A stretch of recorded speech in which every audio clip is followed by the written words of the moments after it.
Welcome back, guys, to yet another Pixel 6 video. Google is not making their marketing strategies slow even with just a couple weeks from their launch.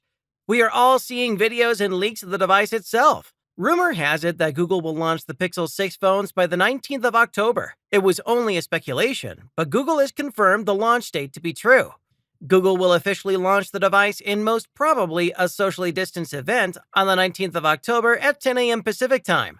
At the time of making this video, we are just 9 days away from the launch, and Evan Blass has revealed a bunch of photos and videos showing the device's final look and some software features that will be in the final launch unit. Before we look at the software features, let's take a look at the amazing pictures.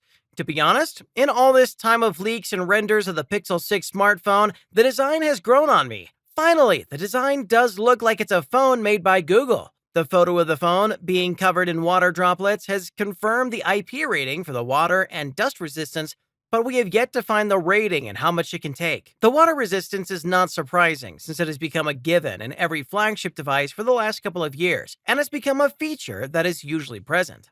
The pictures also show the phone with a rather large charger brick, confirming the 33-watt fast charging. It's not the fastest, but it is nice to see that Google has picked up the pace. But don't expect a charger in the box yet. We also saw the pictures of Google's stand, which is a 25-watt wireless charger made for the Pixel 6. The stand looks like a big piece of hardware, but that is mainly because a built-in cooling fan is to ease the charging coils.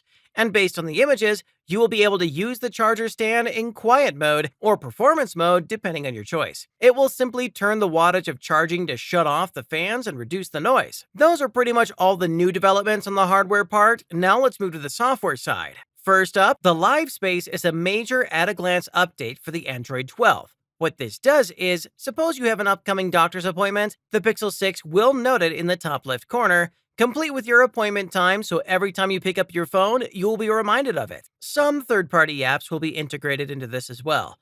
As one screenshot shows a running activity from an Adidas app that notes elapsed time and distance ran.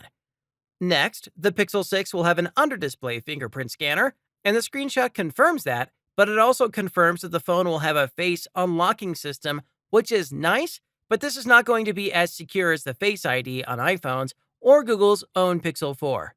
Google is actually using an RGB camera for this to work, which is a little more secure than what other Android OEMs are doing. Anyway, we have some updated information about the pricing of the handset. A few days ago, we got the European prices, which revealed the Pixel 6 will cost €649, while the Pixel 6 Pro will be €899. Today, a German retailer has listed the Pixel 6 and the price matches with the earlier leaked one, which is €649. But it also shows that Google could bundle a pair of Bose 700 headphones as a pre-order bonus with the Pixel 6 for free. But before you rush, pre-order bonuses differ from different markets, so for the folks over in the US and Canada, you may not get the same pre-order deal. That said, requesting permission to go offline for today, thank you for watching, and I will see you in the next one.